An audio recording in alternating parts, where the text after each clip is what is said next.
for coming as usual. I convened this press conference to issue a statement and take a few questions about the hot topic of the moment, the release of the 3 Jungulars. I understand that my recommendations for the army to release Mr. Malick Jatta, Mr. Omar Jallow, and Mr. Amadou Badjie, 3 members of the Jungulars patrol team who testified at the TRRC, has evoked strong emotions among some victims and concerned members of the public. This reaction is quite understandable, especially given the revelations the 3 men have made at the TRRC about some of their activities under former President Jammeh. Let me clarify from the onset that the recommendation to release the 3 men is not an amnesty, as some claim. This is totally false. It is only the TRRC that can recommend amnesty in appropriate cases. At this point, the objective of the release is to put the 3 men in a similar situation as those who have appeared at the TRRC and admitted to participating in human rights violations and abuses. As you well know, none of them is currently in custody, and rightly so. The TRRC is not a court of law, and one of its primary objectives is to establish the truth in exchange for amnesty and the promotion of healing and national reconciliation.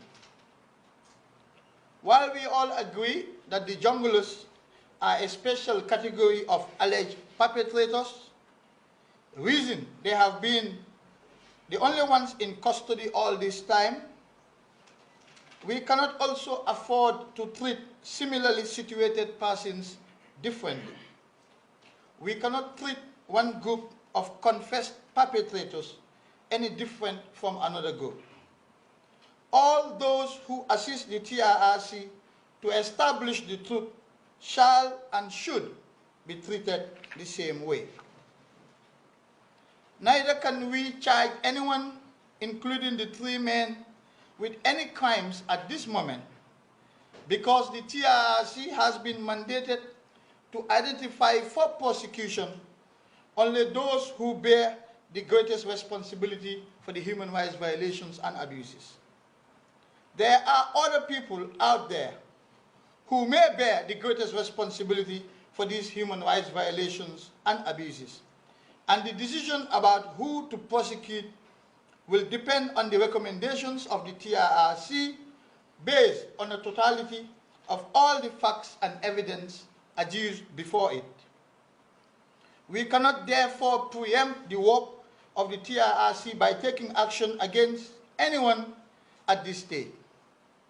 So let us suspend judgment and give truth a chance, because without the whole truth, we will not achieve our immediate and long-term objectives of forgiveness, reconciliation, and accountability.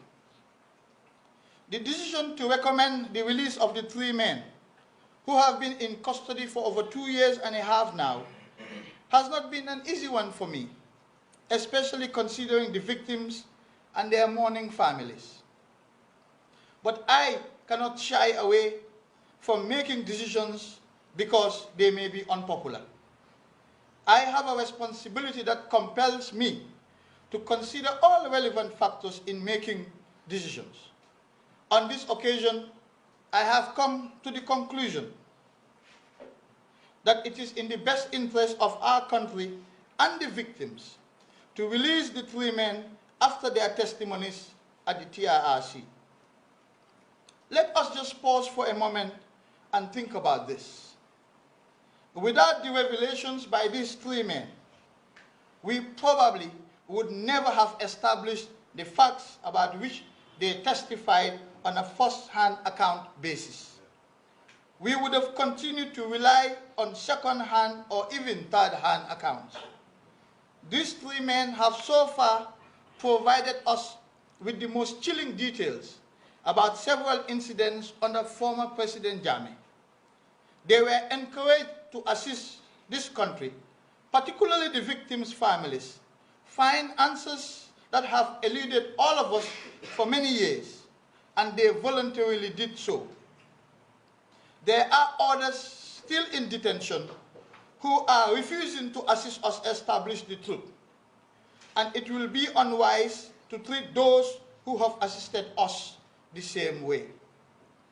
The cooperation of these three men has been very critical to the TRRC process, and this should be recognized. What we must not do is to scare people away from telling the truth, because that will not be in anyone's interest. There are still many truths out there that need to be told, and they need to be told for several reasons, including to enable the victims find closure and to negate revisionism by laying bare all the facts for the world to see, especially those in this country who continue to mock at the victims through their constant denial of the occurrence of these atrocities in our country under former President Jammeh. To quote the chairman of the TRRC in his statement earlier today, and I quote, "Only the truth can help us move forward as a nation," unquote. That is why it is important to encourage truth-telling in this process by recognizing the efforts of those who do so. Anything else will send the wrong signal to other perpetrators that they are doomed either way, whether or not they tell the truth. This perception will inevitably lead to a loss of trust in the process, and with it, the incentive to tell the truth. Sometimes, this will entail making very difficult decisions, but if I believe strongly that my decision will assist in achieving our truth-telling objective, I will not hesitate to make that decision. It comes with the burden of responsibility that I carry as the person leading our national efforts to find the truth about our past in order to prevent a recurrence in the future. I therefore continue to count on the understanding of the public and especially the victims. We need your continued trust and partnership in this process if we are to learn from the mistakes of others and make a success of our Truth Commission. And so far, we have been able to successfully navigate through our own challenges by making the right strategic decisions at the right times. To the victims and their families, in particular, I know that this may be extremely difficult for you as I am asking you to swallow a bitter pill. But I assure you, like I have done on many previous occasions, that the decision to release these three men is also in your long-term interest. I have consistently acted in your best interest, and there is no reason to doubt my continued commitment to your cause.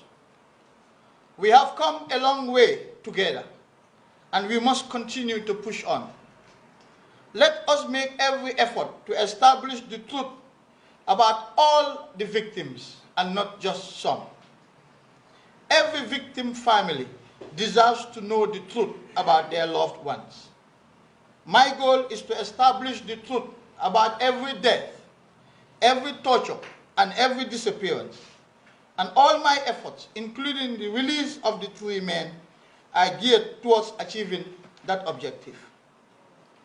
Forgiveness and reconciliation in exchange for the truth lies at the heart of Truth Commission processes everywhere around the world, and ours cannot be an exception. We have set in motion a credible fact-finding process in the TRRC, so let us be guided by its recommendations. This is perhaps one of the most difficult decisions I have had to make, but there is more at stake here. The three men have now been in custody without trial for over 2.5 years. It is also my responsibility to remedy that situation. We must always remember that in our quest for justice, we must also not perpetrate or perpetuate injustice, even if that is the popular thing to do. We must endeavor to respect the rights of all persons, no matter how repulsive we feel about their conduct. We must not do to others acts which we have ourselves condemned in the past. Otherwise, I will be abdicating my responsibility as Minister of Justice for all Gambians and not just some. Keeping the 3 men in custody, like we have done over the past 2.5 years, would have been the easiest option for me. But that too has serious implications for our new Gambia, not least because they have been detained for this period without trial. Finally, allow me to take this opportunity to advise those who continue to make public utterances that hurt and cause more pain to the victims and their families. It is an irresponsible attitude and betrays a lack of sensitivity to the plight and suffering of the victims. Moreover, it has the potential to undermine our efforts at national reconciliation. I thank you all for your attention.